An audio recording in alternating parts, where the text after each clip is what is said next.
Content out there, and if you don't know where to start, it can be overwhelming, even paralyzing. So let's fix that. Welcome to Simply Cyber, a community of tens of thousands of aspiring and active cybersecurity professionals focused on networking, knowledge sharing, and professional development. I'm Dr. Gerald, Auger, Chief Content Creator at Simply Cyber, inviting you to get the answers to your cybersecurity problems with hundreds of cybersecurity videos answering your frequently asked questions, interviewing industry experts, and live streaming daily cyber threat briefings hosted by me. Now get the stories and insights you won't find anywhere else. Hit subscribe now and dig into all the fresh content on the channel and in the community. Nothing should stop you from launching and leveling up your cybersecurity career today.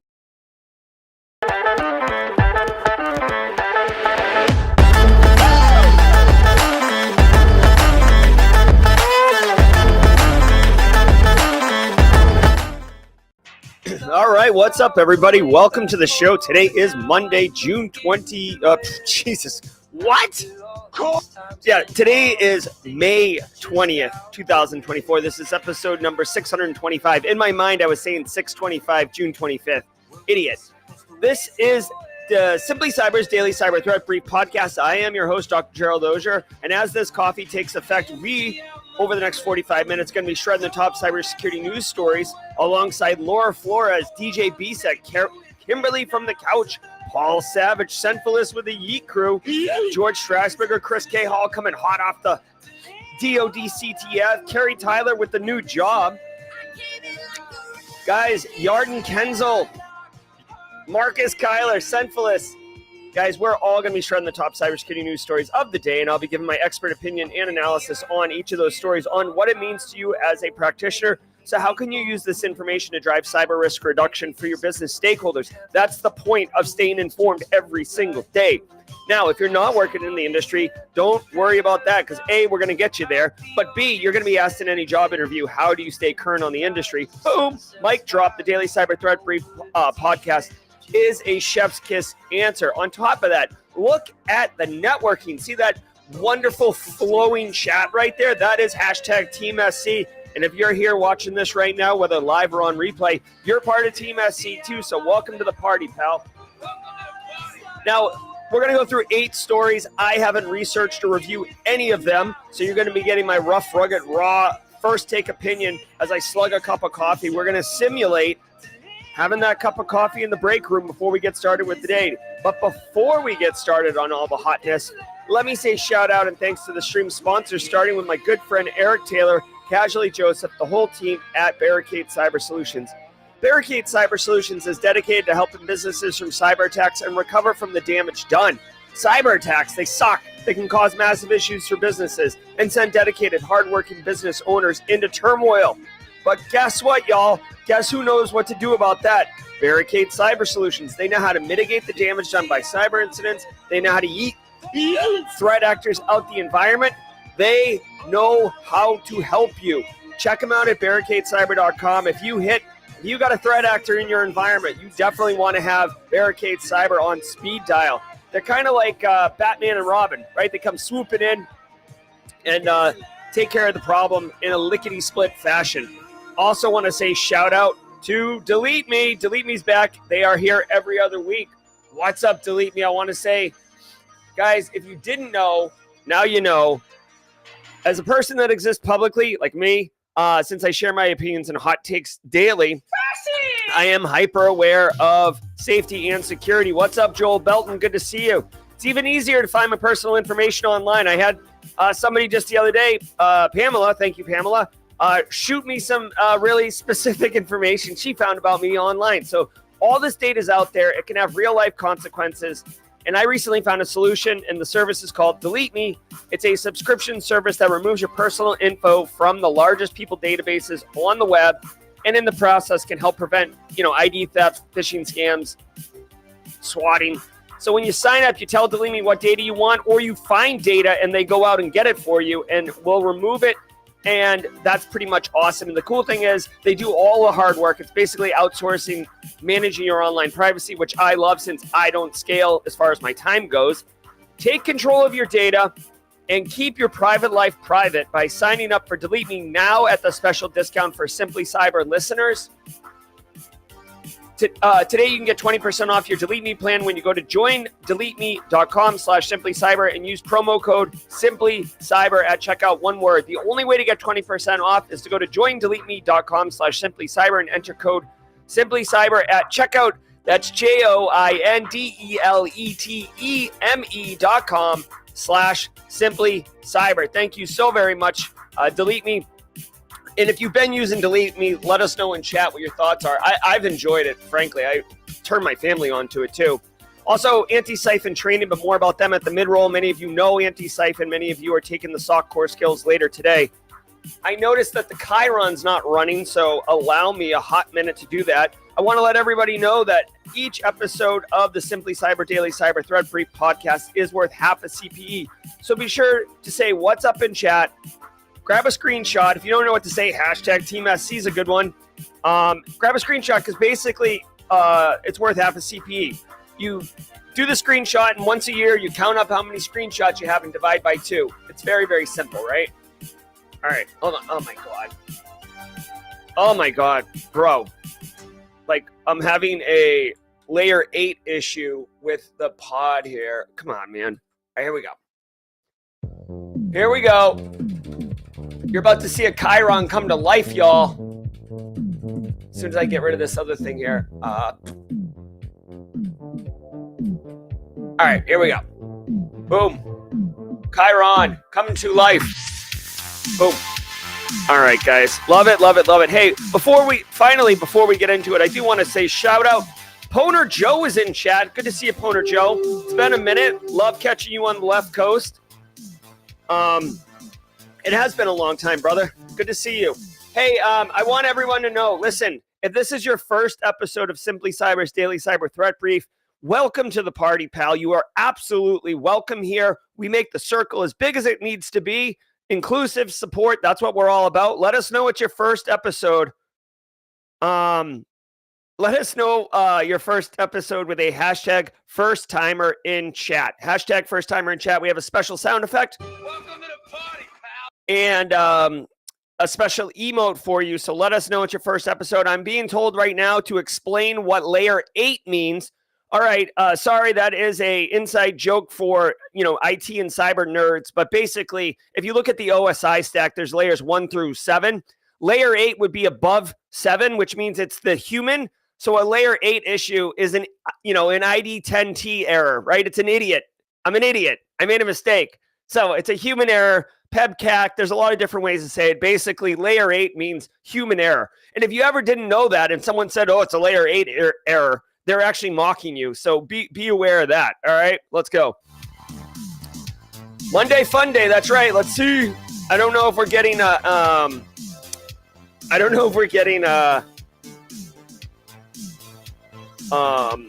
first timers in chat, but let's just do this really quick. I'm going to take a slug of coffee. Everybody, holler, sit back, relax, and let's let the cool sounds of the hot news wash over all of us in an awesome wave. I will see all of you at the mid-roll. Gary Sturgiadis with the squad membership. Good to see you, Gary. All right. I don't know how we went so far so fast, but I don't know. Here we go.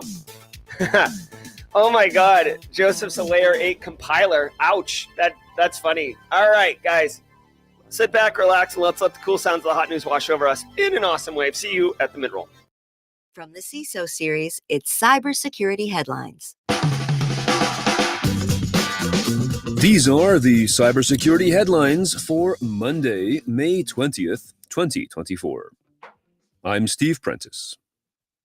Grandorero banking Trojan reappears and hits banks worldwide. This malware has come back in a new and improved version since its attacks in 2022 and following a takedown by law enforcement in January of this year.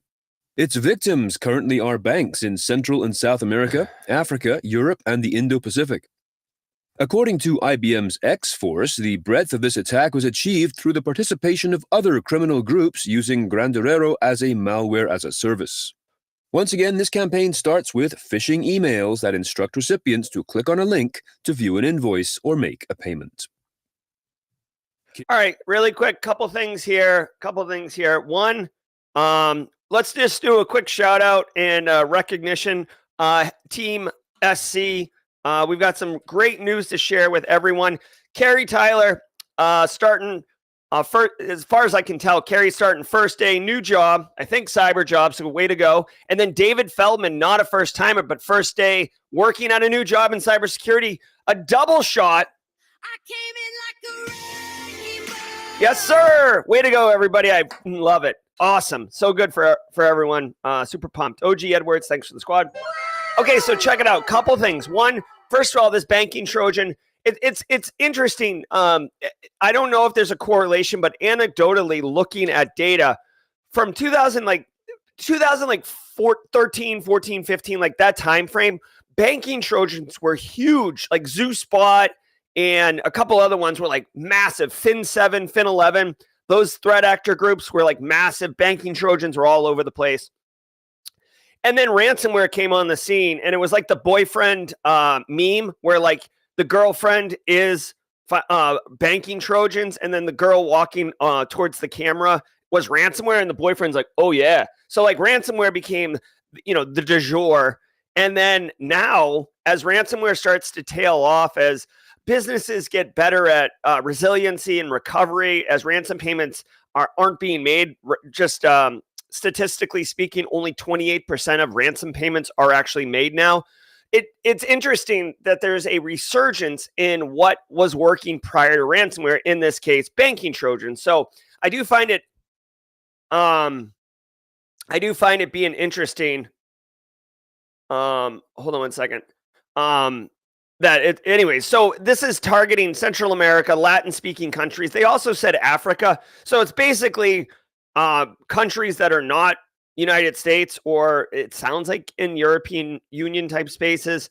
But it starts with a phishing email. TLDR, if you support any end users that work in any of these areas, Latin America, Africa, you should be doing standard end user awareness training, making them aware. Oh my God, there is a creepy spider on my wall.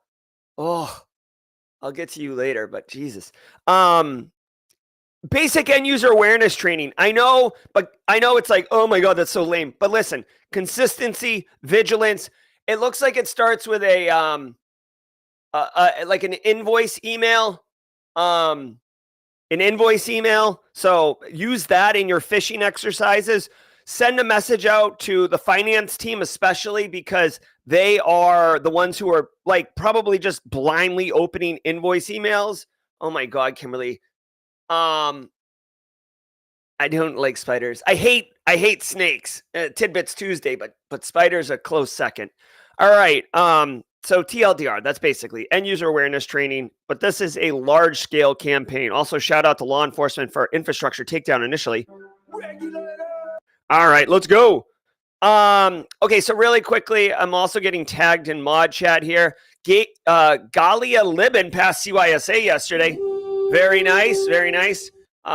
Carrie got scammed. Oh, that sucks. That sucks. Kimsuki deploys new backdoor in latest attack on South Korea. Researchers at Symantec are warning of a new Linux backdoor named Gomir, Gomir, being used by the ever-creative Kimsuki APT group linked to North Korea. Gomir shares a good deal of its code with another backdoor, GoBear, Gobear, as well as Troll Stealer, which is known to be able to copy the government public key infrastructure folder on infected computers in South Korea. Symantec suggests this campaign highlights that North Korean espionage actors increasingly favor software installation packages and updates as infection vectors, as well as shifting to software supply chain attacks through Trojanized and fake software installers.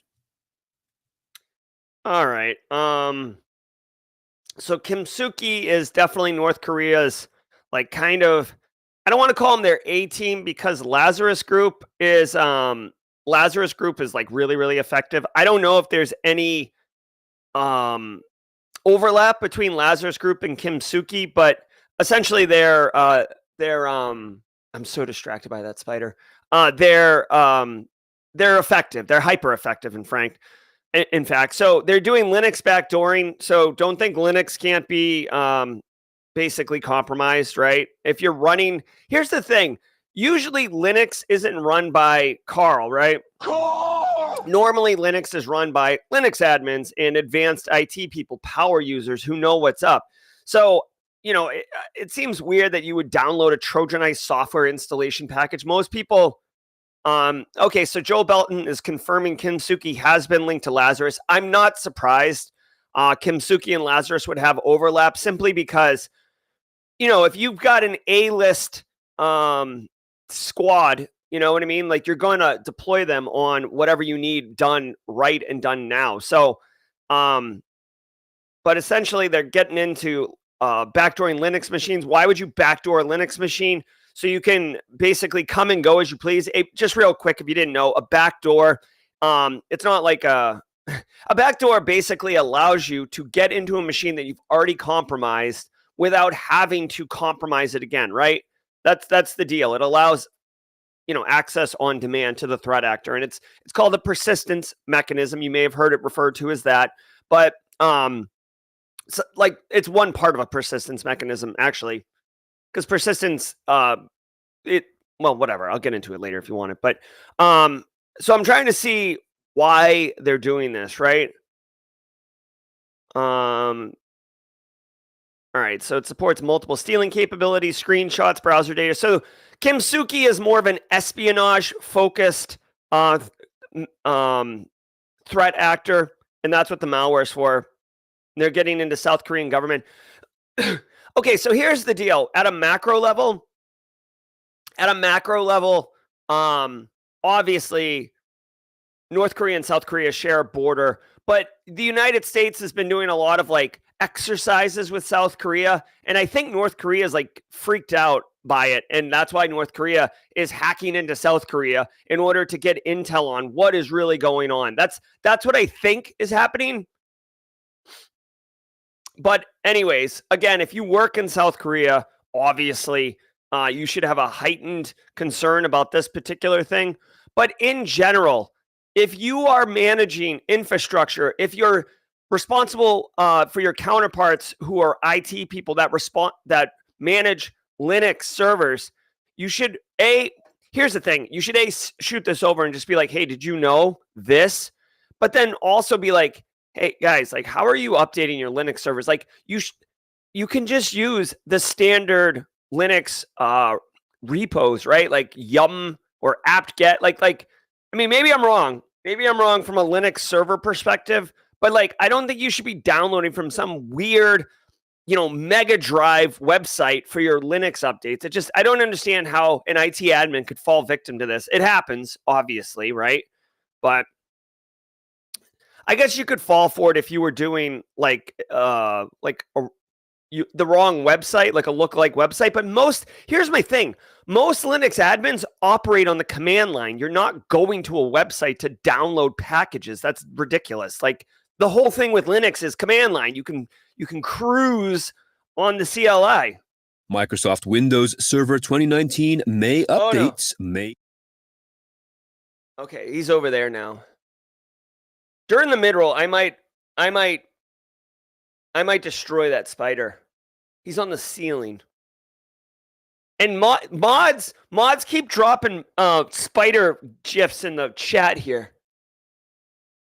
He's getting close to a light. That could be a problem. Deliver error codes. Microsoft says this month's security update for Windows Server 2019, released May 14th, might present users with what it calls issues during the installation process.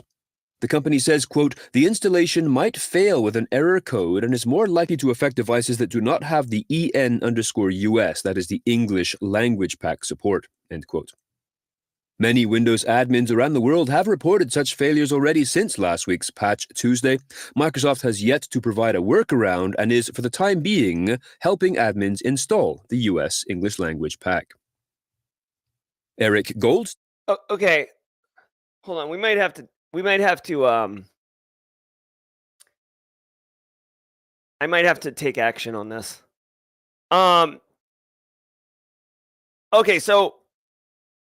Okay, so Windows Server basically, you already know this, right? There's no way that this is news today and it's happening over the weekend, right? This probably came from Patch Tuesday. If you're running Windows Server 2019, you should be testing your patches in an organized rollout way.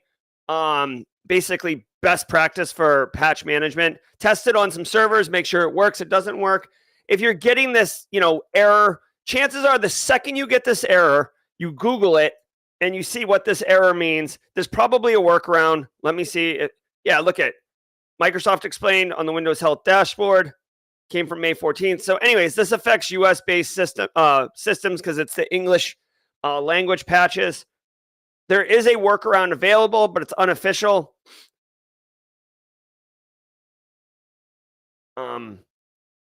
Here you go. Actually, there's a whole link in here. I mean, there's a whole workflow. The workaround is right there. You can send that to your IT counterparts. I'm gonna have to destroy this spider. This is a problem. It's very distracting. All right, here's the patches. Okay, here we go. Come on. All right, give me 1 second. One moment. Stand by.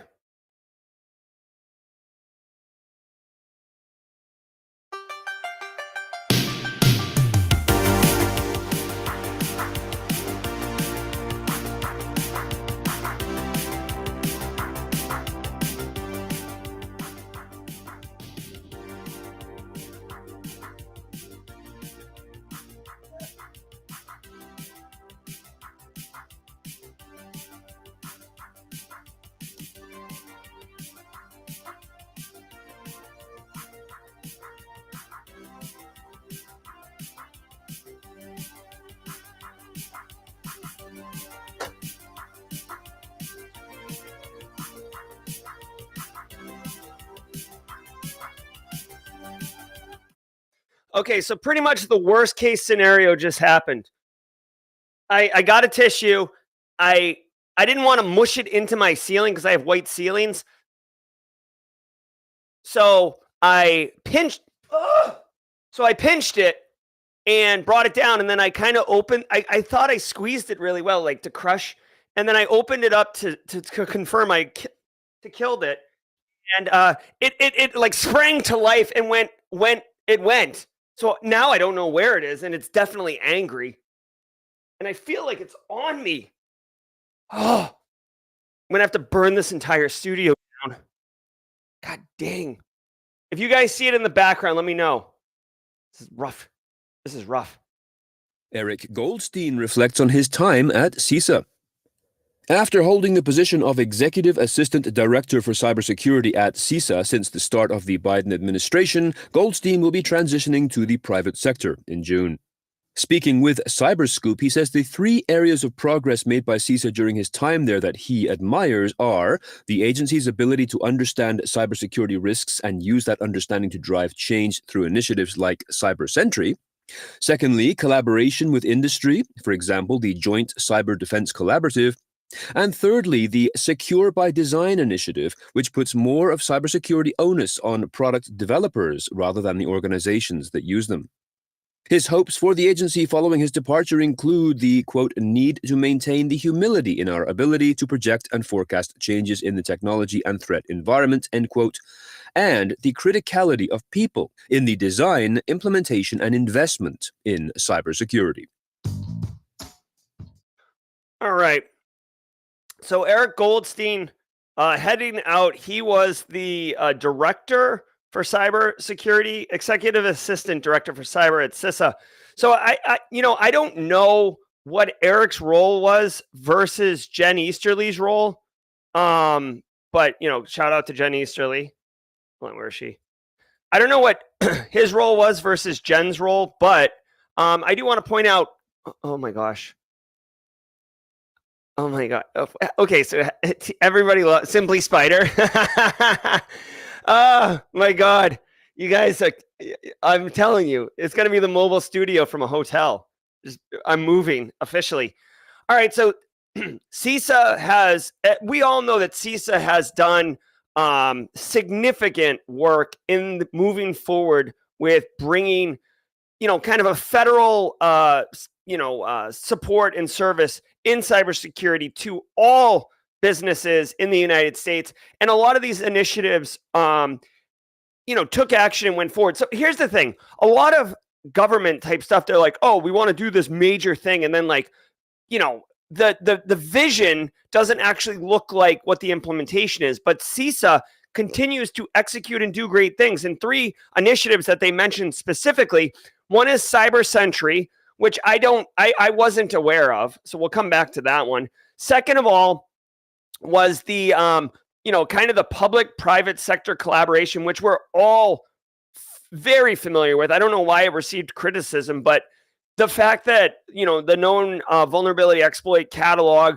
the, kind of the ISACs, the shields up, all of those things that CISA is doing in order to engage the private sector and enable people like us to be able to do our job more effectively, I freaking love. It's like part of the reason I'm all on board with Jen Easterly.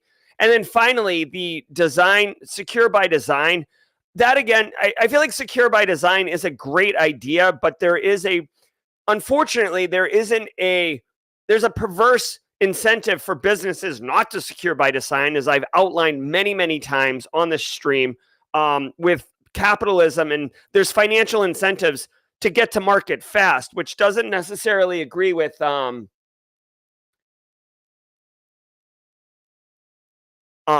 secure by design methodology. Now, the Cyber Sentry, I don't know if anyone's used Cyber Sentry in here, but it says that, basically critical infrastructure, if it got compromised, would be screwed. So Cyber Sentry is a CISA managed threat detection and monitoring capability, both known and unknown networks, malicious activity on IT or OT. This is really cool. This almost looks like an MDR kind of thing. I didn't know about that. Does anyone know about Cyber Sentry?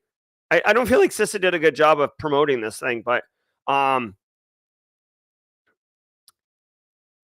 would love to know more about this. I almost wish that we could have someone from CISA on to talk about this particular program and what the goal is.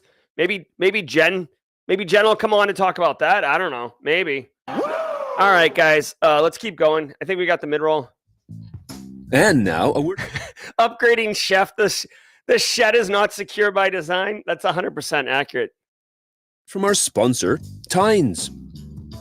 From endpoint detection and response to vulnerability management, 20's empowers security teams to automate even their most complex workflows. It's fast, flexible, and secure by design. Your team can get up and running in minutes, not weeks. No code, no custom development. The world's smartest security teams trust 20's to support their mission-critical processes. Learn why at tines.com/CISO. That is TINES.com/CISO.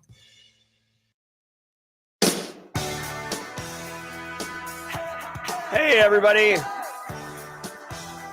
I want to say shout out and thanks for being here. This could be my final episode of The Spiders Take Me.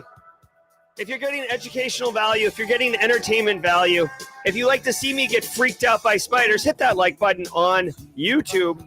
Really, hitting the like button on YouTube goes a long way to help other people find the show. It's how we get first timers. It's just how you trigger the YouTube algorithm. So stop with the GIFs, please. Oh my God. I have Discord open really large and the pictures are huge. And it's just All right, guys, shout out to the stream sponsors. Thank you, Barricade Cyber, Delete Me, and Antisyphon Training. Guys, if you didn't know, Antisyphon Training is disrupting the traditional cybersecurity training industry by providing high-quality, cutting-edge education to everyone, regardless of financial position. They offer their students the opportunity to learn skills, practice what is taught, and engage with the community in fun and inclusive way. And if you didn't know, literally later today, many of you are probably doing this, SOC Core Skills with John Strand is today, all week. So if you want to get into that class, I think there's still time possibly to get in. They typically lock it down the day up, but they did it on YouTube last week. I know they're not doing that now. So anyways, giddy up on this. It's awesome. And by the way, if they ask, if you're taking the class and they ask where you came from, let's do a hashtag Team SC Raid or Simply Cyber Raid up in SOC Core Skills class today.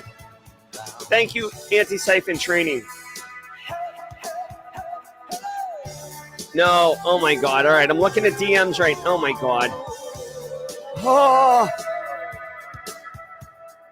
All right, so gross. This is what I'm seeing, guys. This is what is being dropped into like Discord DM.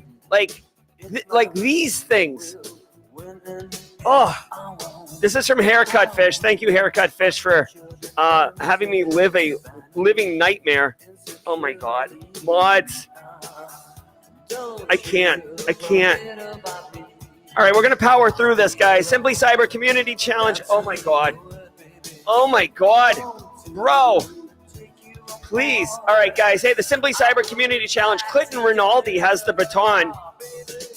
His post didn't do well because he used the wrong hashtag. Oh, let's get that sorted out. Hey, Clinton Rinaldi has the baton. Guys, I'm going to go ahead and drop this link in chat if you can. Use that link in chat and let's go get Clinton Rinaldi some love. Am I connected? See, I'm a third level connection from Clinton Rinaldi. So what I'm going to do is click on that and connect. All right. Clinton Rinaldi, I would definitely encourage you, get a header image and get a profile picture. 2 followers, guys, 2 connections. I think we can do better than that. You definitely, let's help that out. So if Clinton Rinaldi is in chat and we can, oh my God. If Clinton Rinaldi is in chat and can tag somebody, Simply Cyber Community Challenge, it's simple. 1 person a day gets the baton. They share their story. They use the hashtag Simply Cyber Community Challenge, and we all connect with them. If you want to blow up your professional network, just go on LinkedIn and search for this hashtag. And there you go. All right, guys. La. All right, hey, every single day of the week has a special segment, and Mondays is Simply Cyber Community Member Featured. And I wanted to feature my friend, Justin Gold, a.k.a. J-Mod. Listen, Justin Gold is our resident water critical infrastructure expert. Connect with him. He's a great guy. He's helping quite a bit with the Simply Cyber community. He's been around for a very long time, even though he looks like he was just born. Justin Gold, everybody. Thank you, Justin, for all you do for the community. We genuinely appreciate that. And I know you've got an FML morning, having hit traffic and forgetting your stuff at home. But you know what? It's great to have you in the community. I'm glad you're in chat. All the best. Everybody say hi to Justin. Let's get back to the news, shall we? And I did see the message about the sour cream and spider. Everything is gross. CISA. Company that provides admin services to healthcare insurers discloses 2023 breach. Texas-based. All right. Online Menace says they'll do the challenge. All caps. I think we got someone for the challenge. WebTPA posted an undated announcement on its website that says it was the victim of a data security incident in 2023. Over 2.4 million people were notified, being told that information exposed varies per individual, but could include social security numbers and insurance information along with standard PII. Financial information such as credit card numbers as well as treatment or diagnostic information was not affected. The breach occurred between April 18th and 23rd of 2023, and WebTPA notified benefit plans and insurance companies of the breach on March 25th of this year. All right. I mean, this is a story, but again, in the grand scheme of things, in 2024, this is like a whatever story. This doesn't even like raise the eyebrows of anyone. Change Healthcare just had a massive breach and a cyber attack that rendered, tons of healthcare facilities broken. People couldn't get their pharmaceuticals. This is like a data breach that, they were exposed for 5 days. So it does affect 2 million people. Guys, at this point, you've got to be leery and just cautious with healthcare data. I do want to point out this is a quick opportunity. This is a quick opportunity to point out that elderly people, older people, okay, this isn't an ageist comment. This is just reality, okay? Older people typically have more healthcare needs. Older people typically go to the doctor for all sorts of things, right? Older people traditionally are less tech savvy, older people are likely to fall for, they also, not all old people, but like older people may have like diminished mental capacities. So they're going to be an easier population to target. On top of that, not all, but some older people have nice, retirement funds, right? So it's kind of a perfect storm for threat actors to leverage this data to commit fraud and scams on individuals. Hey, here's some evidence. Here's some information to prove that we are a legitimate organization about your healthcare visit on XYZ. You still owe us X amount of dollars. You're going to get sued for, $100,000 unless you pay us the $5,000 you owe us. Done. Make the hurt go away. So educate your older loved ones, right? We got summer coming up. Maybe you're doing some family trips. You got 4th of July. Maybe you have a big family mixer, whatever. Just share it with your older population, okay? Again, it's not an ageist thing. It's just legit. That's about the exposure for this one, okay? Australian government warns of large-scale ransomware data breach in healthcare. The incident, which has also been disclosed by the affected prescription company Medisecure, is said to have impacted, quote, the personal and health information of individuals, end quote, and originated from a third-party vendor. This is a developing ransomware story, and more information may be forthcoming as the investigation continues this week. All right. So Australia getting hit again. Australia's had a rough go of it the last couple years here. If we got any Australians in chat, I'd love your comments. I saw Chris Rock in there. We got Funky Monk, Freaky Bob, just to name a couple that are typically in live chat here. So Medisecure, which I think is like the largest healthcare provider in Australia. Oh, that's Medibank. I got it confused. Is gotten hit, okay? What's the impact, though? That's the real question. Large-scale ransomware data breach. So,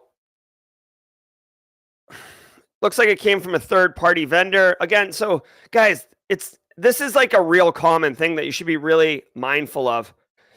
Be good, Joel Belton. One, supply chain, third-party vendors. You've got to be mindful of how they're getting into your organization, okay? There's two things I want to talk about here. One is tactical for practitioners. The other one is more macro level for our industry, okay? Massive cyber attack, ransomware. Doesn't say the threat actor group as far as I know, but I would be curious if who it is. If I had to guess, I'm going to put money on Riceta. Can we get does anyone know who the threat actor group is? I want to say Riceta. So check this out. One, it came from a third party. Guys, you cannot go bananas with allowing third parties into your environment. It's super easy, okay? It's super easy to just give a third party person like a regular AD account and treat them like a remote user, right? Or to just do a site-to-site VPN connection and basically couple that company's network into your network, right? And you can do that, but when they log into your environment or they remote over on their VPN connection and they can see everything in your environment, all IP addresses, all network segments, everything, that is way too much access, okay? There's a reason zero trust is a good idea and it works, okay? So this is one of those ones where the third-party vendor, now the third-party vendor got in, or the threat actors rode across the third-party vendor's network connection or network creds or whatever and got in and now pop them. So you have to manage that supply chain risk, okay? Now, having said all that, it is possible that the third-party vendor was a database administration service, right? So like you can't reduce and eliminate all risk, but you can minimize it, right?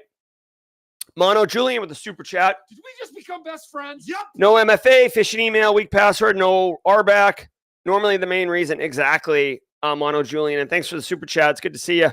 So anyways, so that's the micro level thing. Manage your attack surface, frankly. right? Second of all, macro level. And I don't know why I like Clinton Rinaldi, yeah, you did not do it right. You didn't use the right hashtag. You have to put Simply Cyber Community Challenge as the hashtag, but we dropped the link in chat, so hopefully that's helping. Macro level, Australia got hit, like Medibank got hit, and then like their largest telecom provider got hit in 2022. And Australia, like, I don't want to call it overreacted, but the Australian government flipped out and passed a law that basically said if you got breached, there was like a massive financial penalty. And I was like, oh, that's cute. Like, let's see what it happens when it really happens and they have to apply that law, because it's all about straight cash, homie, right? Straight cash, homie. And if you're a power player, bigwig, and your company gets hit and you like fund, political campaigns and stuff like that, well, maybe that law isn't going to get hit. Here's another one, right? Large medical provider in the country of Australia. I'd like to see them Medisecure. I'd love to see if they get the financial fines, right? I've yet to see a company get hit with that financial fine. I'm going to right here, Australia data breach, cyber financial penalty law, right? Whatever this. Yeah, here we go. The Australian wait, hold on. Is this even it? Okay, here we go. October 2022. Okay, allow cookies. October 2022. Australia getting serious about penalties for privacy enforcement. The Australian government announced in October 2022 that it was moving quickly to increase financial penalties. Significant increase in financial penalties. Under the bill, the maximum penalty would be increased to the greater of $50 million, 3 times the value of any benefit obtained, 30% of companies' adjusted turnover in the relevant period. Okay, I know you guys can't see that, but here's my thing. These are real teeth. I have yet to see this get applied. Now, maybe it's happening to smaller businesses and I'm not seeing it, but we have seen multiple large-scale businesses get hit since this legislation, and I have yet to see a single company feel the burn. Okay, so this has like, ooh, we're GDPR, like light, but then there's no teeth to it, right? CISOs contend with IBM's unexpected exit from cybersecurity software. Following up on a story we covered last week, the marriage between IBM and Palo Alto Networks is giving CISOs a headache due to the complications involved in IBM's agreement to sell the QRadar SaaS portfolio to its new partner. An article in Dark Reading points out that, quote, customers must now determine if they want to follow the newly announced chosen path, which calls for the migration of the QRadar legacy and SaaS suites to Palo Alto's Cortex XSI-AM, or to evaluate other options, end quote. The managing principal analyst at Omdia, Eric Parizzo, says this sudden change of course is, quote, frankly not in line with the customer-centric ethos IBM is known for, end quote. Yeah. Great cash, homie. The customer-centric ethos at IBM is fine until you get into tens of millions of dollars for acquisitions, and then it's all about great cash, homie. Dude, like, I don't know who said, oh, this really counters customer-centric ethos. Dude, it's a for-profit capitalism company that has been around since like the 30s or whatever, the 40s. Like, they're all about making money. Now, let's take a step back. This is for my GRC people, aspiring CISOs, etc. IBM basically just sold QRadar to Palo Alto not too long ago. Palo Alto, whenever you do an acquisition like this, one of two things can happen. Well, one of three things can happen. One, they take it and then just relabel it, and you just run as an investment, and nothing really happens to you as an end user, right? The icon changes, but like the actual product doesn't. That's not uncommon, but you more often you see that with like PE companies. When Palo Alto or a tech company buys it, what they're probably going to do is strip out the things they want from it and integrate it into their larger quote unquote XDR platform, which is basically like your all your security tools belong to us in one suite kind of thing. That's what they're going to do. Now, if you don't want to run Palo Alto, or you're a Cisco shop, or you're a whatever, Microsoft shop or whatever, and you were just running QRadar because you had acquired it, you have to think like, do I want to do this? Do I want to move on to the the Palo Alto's full stack solution? Do I want to make this migration, or do I want to divest from it and pivot to another one? This is the real question. And it really gets into money, right? So what, like, say you just signed a 3-year deal with IBM, like back in September of last year for a QRadar. Like 3-year deals is not uncommon. And now all of a sudden, it's not IBM, it's Palo Alto. Maybe you don't like Palo Alto. Maybe you have a bad relationship with them, whatever. Maybe you just don't want to do it. You should make sure when you sign contracts, right? You should be reviewing the contract, not just like, ooh, all the pretty things. Like, let me sign up for this stuff. You should be looking at what activities would generate a breach of contract, which would allow you to pivot off the contract and get out of there, like basically a termination agreement. And then what does that look like? I do want to point out there's a thing called vendor lock-in. Vendor lock-in is a real problem, and it's not like I'm locked into a contract like a AT&T, phone bill where I'm like, oh, I can't get out of this thing for another 8 months.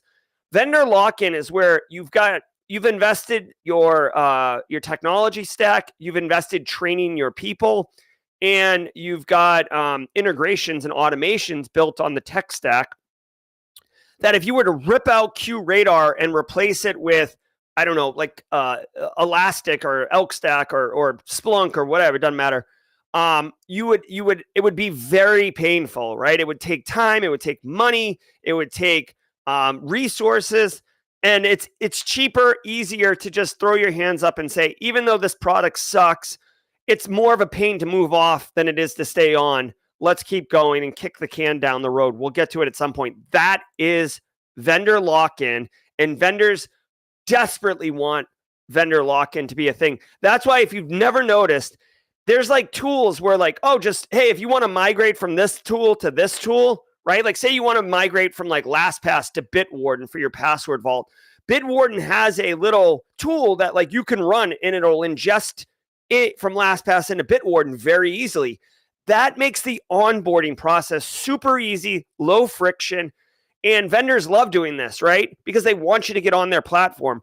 There is not a, like, I want to divest from QRadar. Like, here's double click this button and it'll move all of your automations into Splunk. They don't make that because they don't want you to move off. Ain't nobody got time for that. Ain't nobody got time for that. Thank you.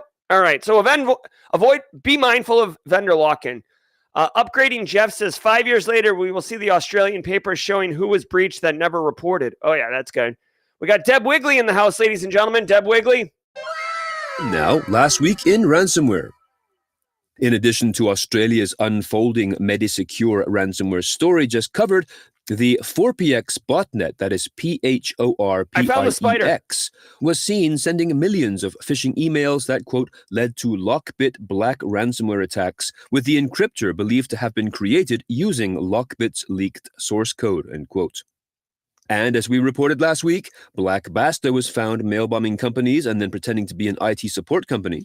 Nissan North America announced a breach that impacted over 53,000 employees. The city of Wichita revealed that its Lockbit attack severely affected law enforcement operations. Inc. ransomware source code appeared for sale on forums for $300,000. And GuidePoint called April an outlier month as power shifts saw Alf V, Black Cat, and Lockbit make way for smaller, less theatrical ransomware operations. If you... All right.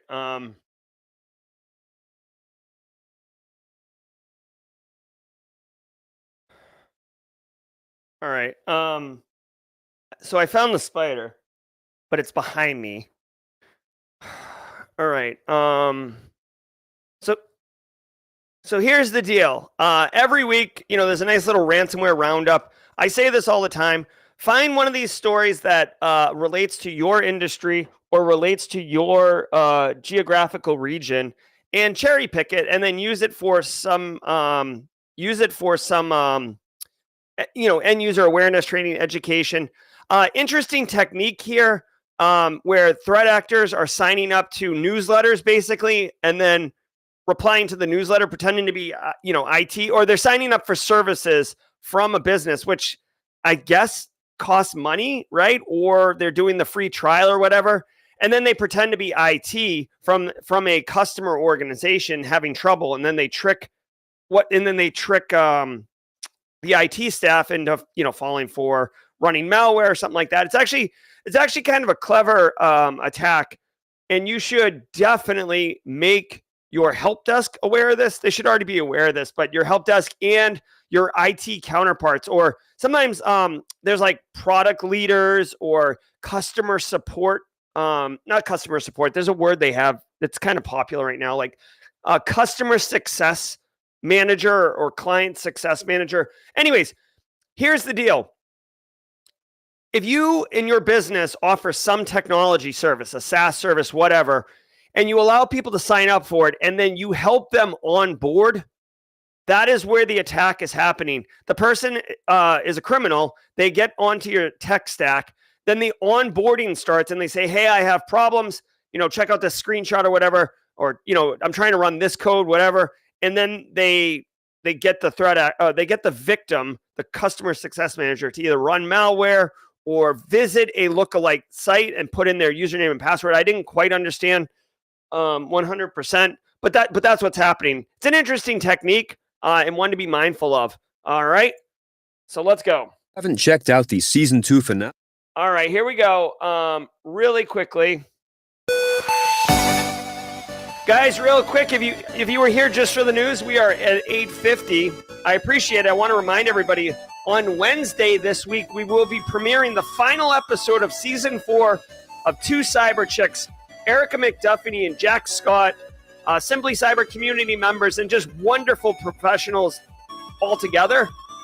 We'll be premiering that at 9:30 a.m. on Wednesday, May 22nd, right after the Daily Cyber Threat Brief, so be sure to check that out. And then this Thursday, we have a very special guest, Dr. Ron Ross from NIST. If you guys don't know who Dr. Ron Ross is, you are in for a treat. This guy, he's literally in the Cybersecurity Hall of Fame. He is responsible for NIST 837, the risk management framework. He is the lead on 800-171, which is going to turn into what you have to do for CMMC compliant. This guy is brilliant. He's my guest on Thursday. I can't believe we got him. You're going to love it. I absolutely promise you. If you heart NIST like I do, you're going to love it, okay? So be sure to check that out. I am going to dispatch this spider. If you wanted to stick around. Okay, hold on really quickly. We got a fact check here. So I suspected that it was Reseda, ransomware threat actor group that did this Australian medical attack. Casually Joseph, a.k.a. Kashmir, is confirmed it was Revil. So thank you for that. And Dark Knight 1989 interview at 1 p.m. Crush it. All right. Hey, I'm Jerry from Simply Cyber.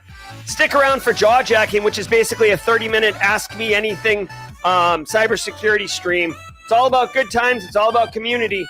I'm going to dispatch this spider really quickly. But we'll see you tomorrow at 8 a.m. Eastern Time. I'm Jerry, your chat. Until next time, stay secure.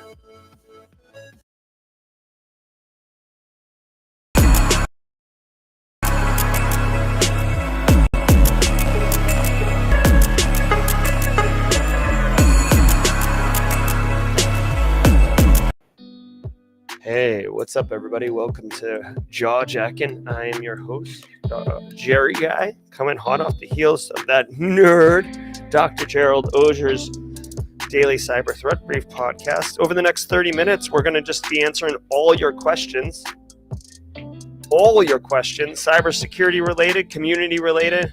But first, if you'll excuse me, please talk amongst yourselves as I destroy a spider.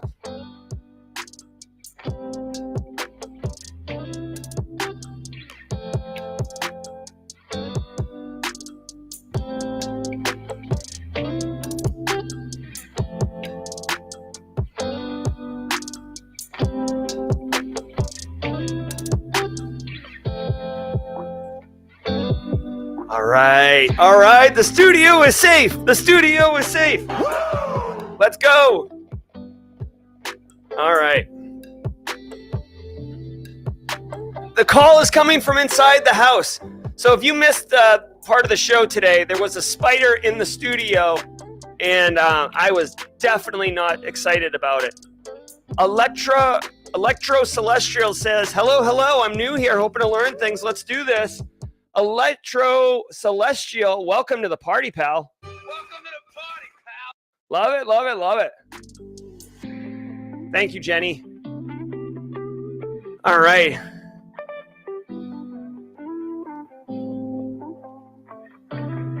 Hey, so what kind of questions we got? What are we doing? Deb Wigley, I saw Deb Wigley in chat. Deb, we got note on SOC core skills. So Deb Wigley is in chat. We've got Antisyphon training SOC core skills later today.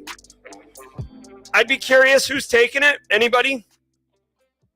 Is anybody taking SOC core skills? Come on. There it is. Would love to know in chat if you're taking SOC core skills. Ooh, Space Talk goes surgery tomorrow. We wish you the very best of luck. And a speedy recovery post-surgery, Space Tacos. Hey, what's up, Eric Taylor? Eric Taylor heading back to work, I guess. Good to see you.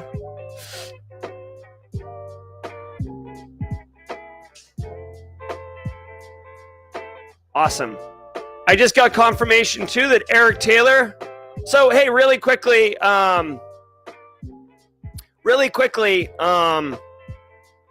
June 24th through June 28th, I will be out. I have an annual family vacation thing that we do, and I'll be out. And I'm very pleased to announce that we're going to have some amazing guest hosts for the daily cyber threat briefing. I just got confirmation of that, so you'll want to stay tuned for that week to be pleasantly surprised. I see Malware Trini, J. and Michelle, Reed Horrelbert all taking the training. Love it. Ricky or RKKY says, any advice on DORA certification or training? I don't know what DORA is. DORA the Explorer? Let's check it out. This is the Digital Operational Resilience Act training, I'm assuming. What is this? This is new to me.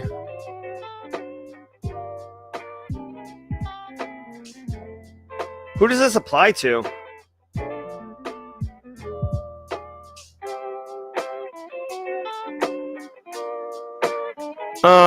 I don't know who this applies to, honestly. So I can't really speak to this.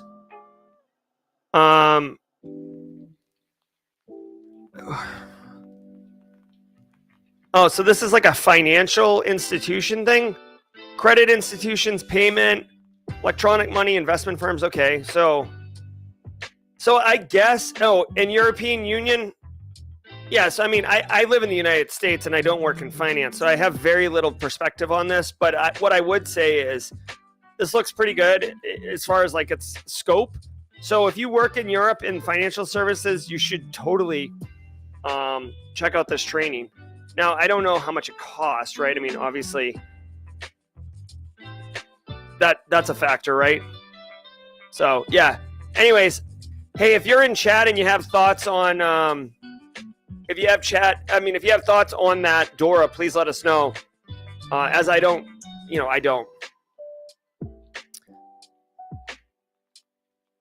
So, Dark Knight 1989. Confirming it's worth taking SOC core skills. Thank you, Dark Knight 1989. That looked like a statement, not a question. So, Roswell UK with a Simply Spider. LOL. Maxwell Vargas says, any good home lab ideas for someone wanting to become a security engineer? Sure.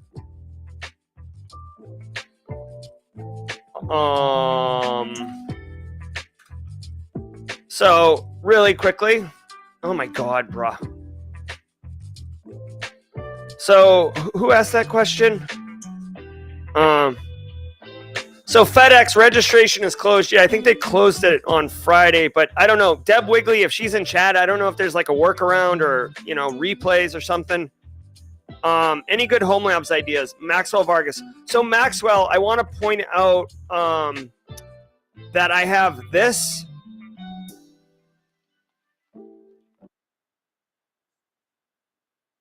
Okay, hold on. Oh my God. I hate how sluggish this is. I'm trying to do something and it's like clicking all over the place. Okay, so look at this, Maxwell Vargas. I have this playlist, but I have two things that you want to check out. One, this is a lab that will allow you to learn about prefetch, I think it's called, which is, like you could pull artifacts out of like Windows logs, basically. Then also, this is so you want to be a SOC core skills analyst playlist. How do I share this playlist here? So Maxwell Vargas, here you go. Here's the playlist. Also, I'll drop this link. This is Eric Capuano's blog. Eric's awesome. Eric's always dropping knowledge and value. So I would check out those right there. So Flakinator says, is there a briefing on Memorial Day? Is there a briefing on Memorial Day? I will tell you this.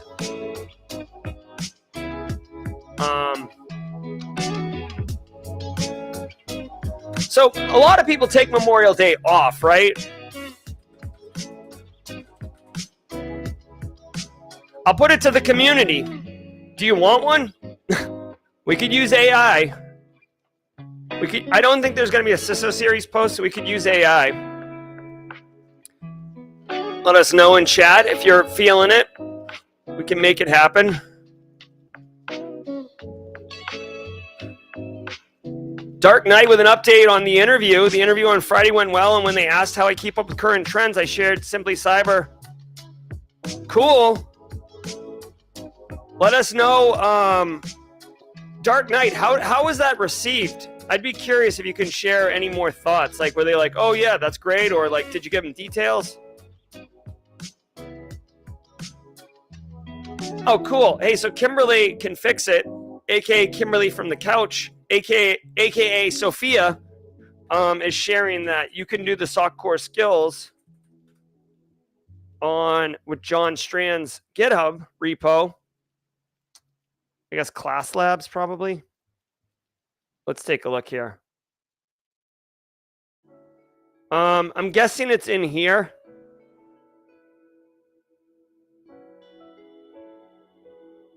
Intro class. Yeah, here you go. So I'm going to drop this link in chat. If you're interested in the SOC core skills and couldn't get into the class, here's a link that allows you to access that stuff and check it out. Let's see. Thank you, Rhonda Rummerfield. Yeah, break would be nice. A break would be nice. I just need to know because my 8-year will hound me about it. She has to know and wants to join even on the weekends. Oh, that's great, Flakinator. We just become best friends. Yep. Shout out to Flakinator's 8-year-old. Love it. Chris Rock, hey Jerry, what do you do on a normal day after the podcast? What's your normal work day post-podcast? Research, training, talking, drinking beers. Thanks, Chris. So I will tell you this is what the normal week is. Now, so first of all, thanks for asking, Chris.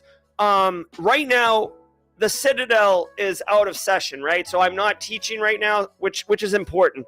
So the way that my schedule works is Monday, Tuesday, and Wednesday, I do the pod. And then I start work and I work. So like, for example, today, I will be moving my Cyber 101 course into, right now it's on Teachable. I'm going to be spending about 3 hours porting it into Google Classroom to be able to make it modular, because the community colleges that I'm talking to and working with who want to deploy Cyber 101 would prefer it in Google Classroom, which works well because I'm licensing it to them instead of individual student selling it like that. So Monday, Tuesday, Wednesday, I work, whether it's reading Verizon data breach incident, Verizon data breach incident report, or following up on work emails. Like today, I actually have a consulting gig at 3:00 with a business that needs help understanding how to configure their Office 365 instance. So like Monday, Tuesday, Wednesday, I work. And then Thursdays is my meeting day. So if you have a meeting with me, chances are it's on Thursday because that's when I do all my meetings. And then Friday, I do the morning podcast. And then lately, I've been taking Friday off. I get off work at 10 a.m. on Fridays, and I go spend time with Mrs. Auger. We go get lunch. We run errands or whatever. We do things that I'd like to do with my wife. And we're in the middle of a massive landscaping project. So basically, last Friday, I got off work at 10 a.m., and then I turned into like a mule, just moving heavy mud and sod for about 25 hours all weekend. So that's kind of what my jam is right now. And then I make dinner, which I thoroughly enjoy. Thanks, Chris. It was fun sharing that. Big fan. Hey, by the way, speaking of Chris Rock, I know he's a little bit, he doesn't self-promote, but let me just tell you guys, Chris Rock is literally the Chris Rock in chat right now. It's so flattering that he is part of the Team SC community because he's one of my top 3 favorite presenters of all times. And if you're interested, he's got multiple great talks, but he has this talk right here. I will kill you and birth you. This is a good one. See, this is Chris right here. That's Chris. Fascinating talk. He also has a talk on how to overthrow a government, which I show my Citadel students every semester when we do the information warfare section. So go check out Chris Rock's stuff. Good guy. And Chris, if you're going to be in Vegas this summer, let's high five and have a beer. I know I try to do that every year with you, and it's hard to connect with you, but. So Joel Harrison says, what? Oh, wait, hold on. Dark Knight says, they not heard of the show, which I went into detail on what the show is about and provides intel. Oh, cool. Thanks, Dark Knight. So Joel Harrison says, what's the deal with security researcher role? Seeing a lot of people wearing that title lately. So good question, Joel Harrison. Let me tell you this. First of all, if you want a deep dive on what a security researcher is, may I recommend you go back and watch this video. This is from last Thursday. This guy right here, Auger. This dude, you can see, I actually titled the show Absolute Baller Status Security Researcher. This guy is a next level security researcher. So if you want to know what a security researcher is, in deep detail, watch this. But basically, I'll give you the nickel explanation, and then you can go deeper if you want. A security researcher is looking for bugs, vulnerabilities in code and stuff. And the reason it's popular is because a lot of vendors have figured out that if you have a security researcher on your team, instead of sending out a marketing newsletter or post or something like that, you can have security researchers find interesting research and then go give talks, go get promoted, do a blog post for the vendor and include that stuff. So now you're giving value to the community, but also featuring the product. Here's another great example of a company that does this. Huntress. Huntress does information security for small businesses, right? Huntress does information security for small businesses, but oh, what's this? A blog? What blog? Look at all these blog posts, right? These are them. These are basically, this is delivering value to the community, but also featuring as a vendor contributor. It looks like Harlan Carvey works there. I didn't even know that. That's cool. Harlan Carvey, very seasoned pro. John Hammond, constantly doing stuff. Matt Kiley, constantly doing stuff. So you can see this is why security researchers are valuable, because essentially you get to do cyber work, but you're kind of a marketing engine for the company. And I know I said I'd give you the nickel explanation. That felt more like a 25-cent piece. Tim McDonald, SC Chicago meetup was a success. Heck yeah. We already talked about meeting up quarterly. Love the community. Thank you, Tim McDonald. And shout out to all you Chicago residents who made it to the meetup. Holla. Also, Toasty Pops out of Kansas City. I'm still looking for that flag, dude. All right. Uniscan or Unican surplus. What the heck? Unicanus lupus. Any suggestions for free phishing training for teens? Huh. I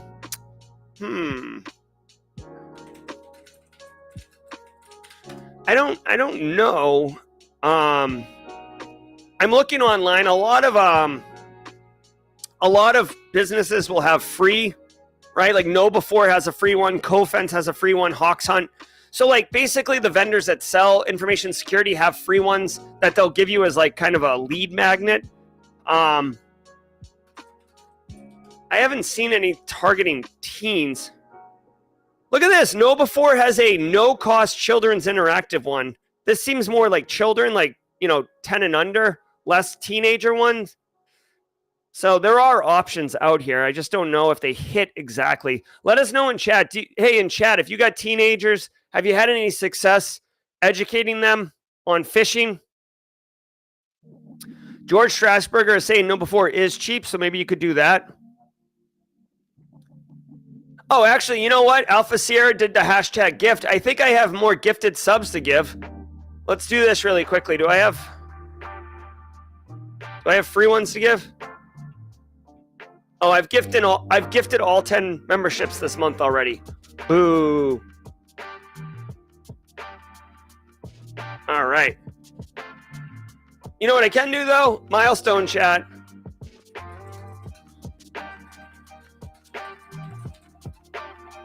All right, here's my milestone chat. See how many months I got. Boink. Let's see.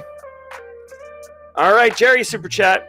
Or 15 months. Nailed it. All right. Thanks so much. Thanks.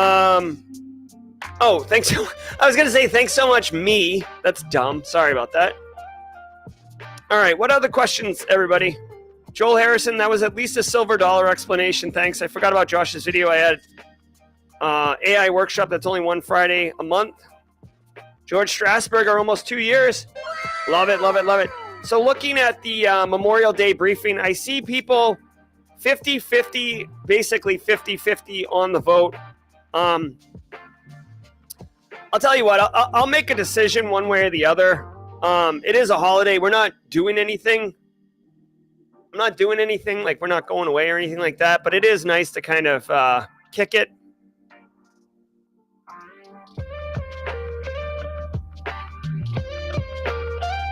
Christina Paulika, the librarian's talking about a kid's book by Rob Lee called Threat Intelligence and Me. Let's check that out. Ladies and gentlemen, Christina Paulika in chat. All right, let's see. Threat Intelligence and Me, Rob Lee. Oh, cool.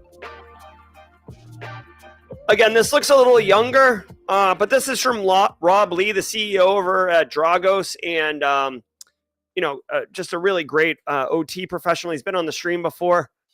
There you go. Love it, love it, love it. Let's check this out. What's this about? And this was pre-ChatGPT, so Rob wrote this. Let's see. Oh my God, this is great. This is great. You know what, Christina Paulika? I love it. I'm going to read this to my kid. Stand by.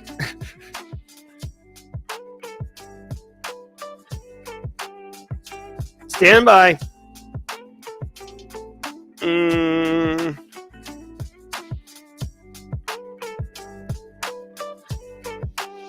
Hold on one second. I'm doing something that is going to be what I think is pretty cool. Here we go. And just like that.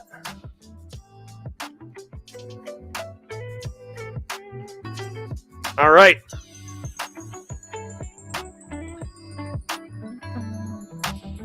All right. Hey, Christina Paulika. Thank you. And on behalf of my youngest son, 9-year-old, thank you, as I will be reading this to him as a bedtime story starting Tuesday.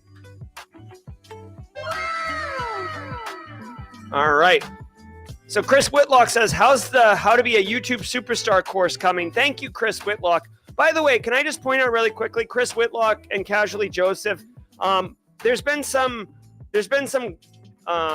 discussion about the Simply Cyber Discord server being kind of a dumpster fire.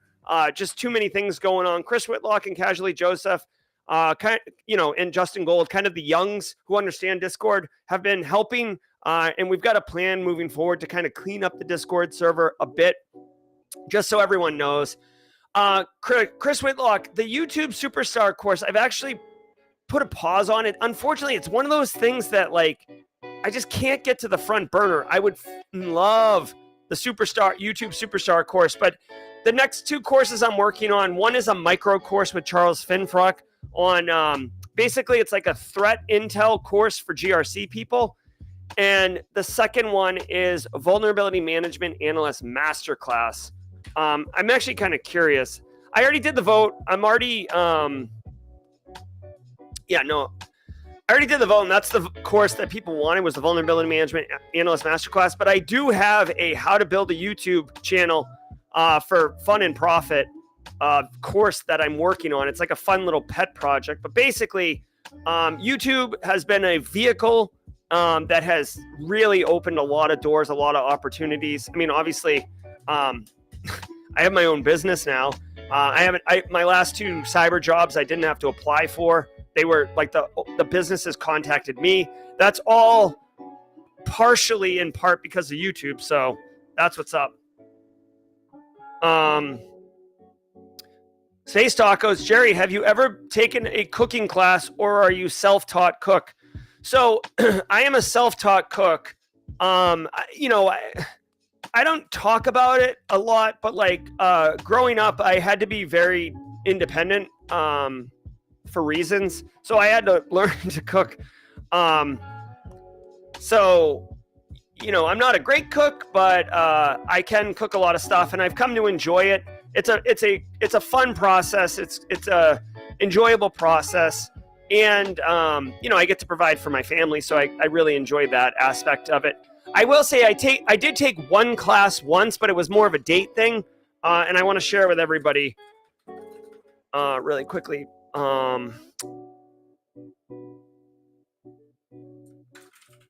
See if I can find this. Yeah, so check this out. This is actually kind of a fun thing I did once, and just share it. I know this doesn't work for everybody because this is a Charleston, South Carolina thing. But this guy, Bob Wagner, he's downtown. And basically, it's a date night thing. We got 4 other couples to do it. And he's done all the prep work. So everything is like prepped. You basically follow along. But like, if you have no ability to cook, you can still execute on this. And it's a fun date. It is a cooking class. So if you're interested, again, I'm not affiliated with them, but it was really cool. He's a really cool dude. You can see here's some pictures of people doing stuff. Yeah. And after each course, you like sit down and eat. He pairs it with a wine. It's fun. So that's a fun little date night or group event worth checking out. I found it pretty cool. All right. I will tell you, I have a killer butter chicken recipe. Oh, yeah. Killer butter chicken recipe. Oh, Rhonda Rummerfeld's done the same thing. So Rhonda is been to the same Chef Bob Wagner experience. It's really fun. It is really fun. In fact, it reminds me, like we have very close friends that just moved to this area. Might be a good opportunity to get together and do this again. All right, Angular's got to get to work. Love it. Ooh, Dr. Finest 809 says, if I want to specialize in supply chain third-party risk management, where could I start? Great question. So, Dr. Finest, what I would suggest if you wanted to become specialized in third-party supply chain risk, do the following things. One, become kind of, obviously, get the fundamentals, right? Security plus, GRC base stuff, right? Now, here's where you throttle it and get even more specialized. NIST. Okay, hold on. Let's share the screen. This cybersecurity framework, they actually have an entire module, or basically a category under supply chain. Right? Hold on one second.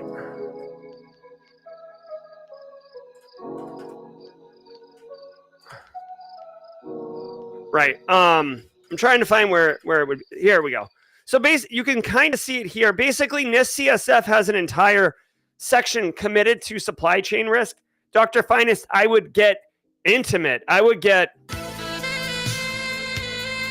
intimate with that section of the NIST CSF. And then NIST Special Pub probably has a they probably have one on supply chain if I had to guess. Here we go. 800-161 Rev 1. I would read this, and again, get very, very intimate with it. Okay? 800-161 Rev 1. Become the expert on it.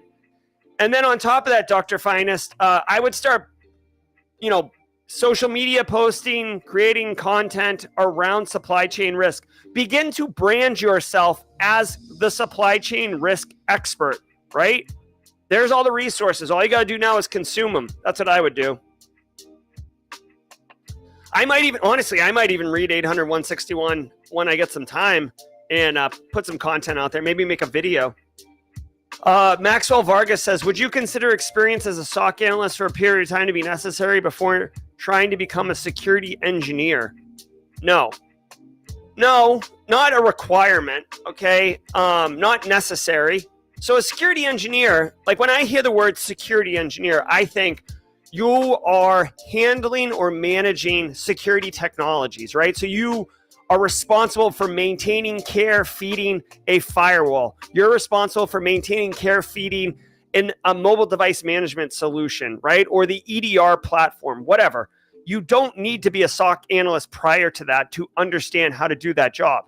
Now, like everything else in cybersecurity, if you were a SOC analyst, you would have better understanding and appreciation on how to better tune and utilize those technologies, but not a necessary requirement. Oh my God, William Kubik's The Spider Has the Baton. That's funny. Clinton Rinaldi. No, Clinton, we did not do the baton pass yet. Oh yeah, we did actually. I think Menace wanted it. Oh, I don't know where it is. Online Menace, yeah. Thank you, Jenny Housley. Joel Harrison, I was supposed to go to the Dolly Museum a month or two ago, but I had scheduling availability issues. Okay. Team late, Tony Roy, don't worry. It's all good, buddy. Leo Nunez says, tell Eric Taylor to check his Discord DMs. Oh, shit. Shoot. Hold on, Leo. Why can't Leo get me? Leo, what's your Discord name? Oh my gosh. I can't, like, it's like,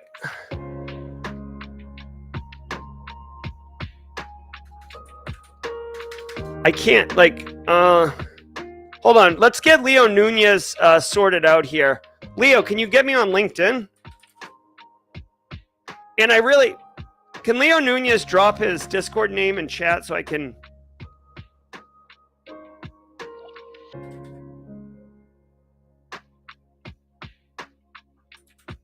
Hold on, we've got an intervention here. Leo, I just got you on Leon VQZ, okay.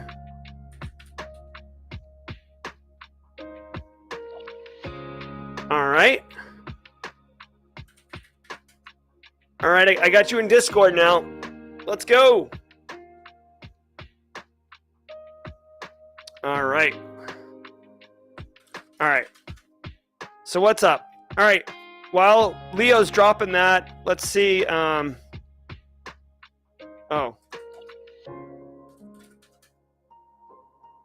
Let's see.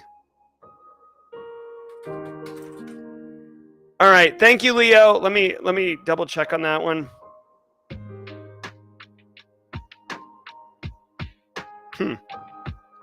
All right. We'll have to go back and clean that up.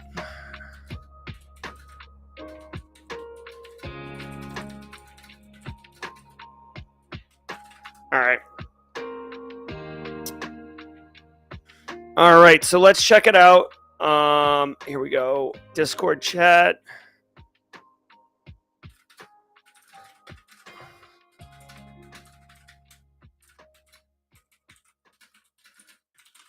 All right. Hey, Jerry guy, I got a contractor gig pen testing the TARDIS. Any suggestions for sources to study quantum algorithms to prepare? Rex, come on. I think you're joking, right?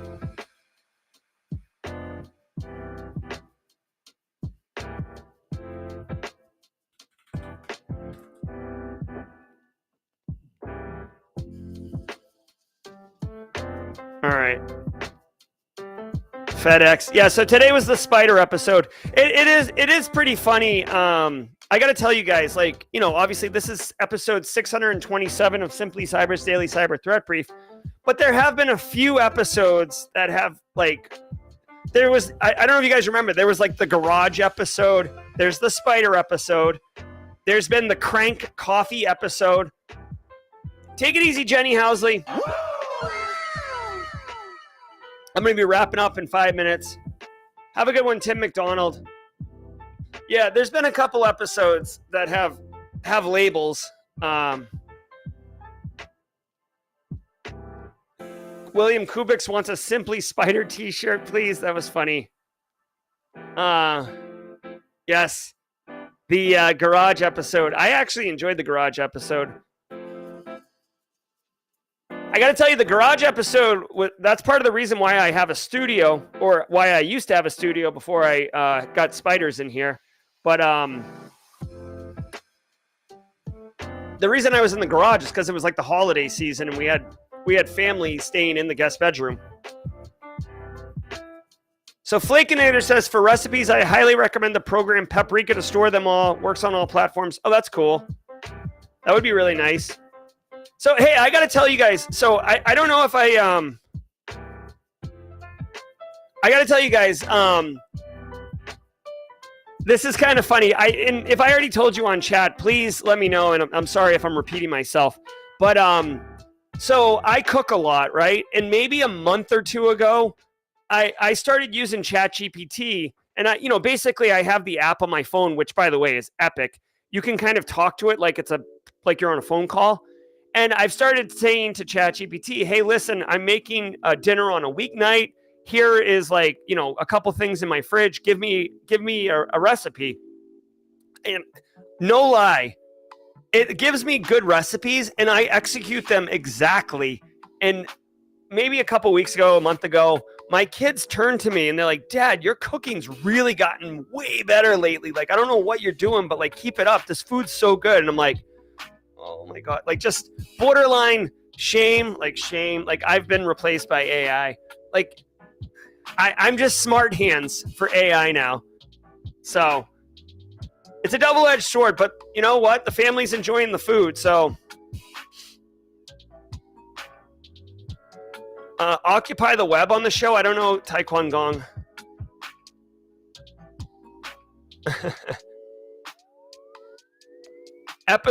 Skip episode 666. Oh, that's an interesting thing.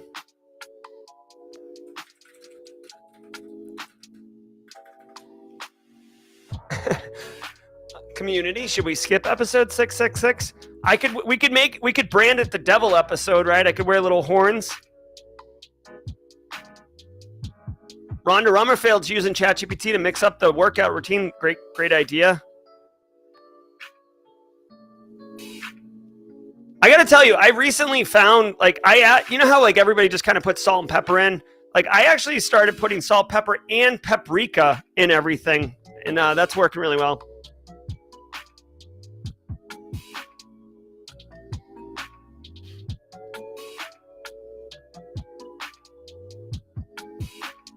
All right, a lot of people, a lot of opinions going on here. I like it. All right. I do actually have a really cool like Metallica t-shirt that I haven't worn. That could be good for episode 666. Ride the lightning. Kimberly from the couch doesn't want 666. Okay.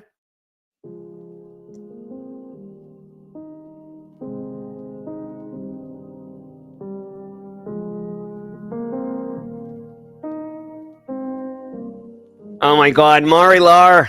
No spiders, no spiders. Spider, no spider. Oh my God, Casually Joseph, very angry about the salt and pepper. Although, I gotta tell you, all this talk, it's making me hungry. It's making me hungry. Yeah, Leo Nunez, Kimberly's out of control with the band hammer on episode 666.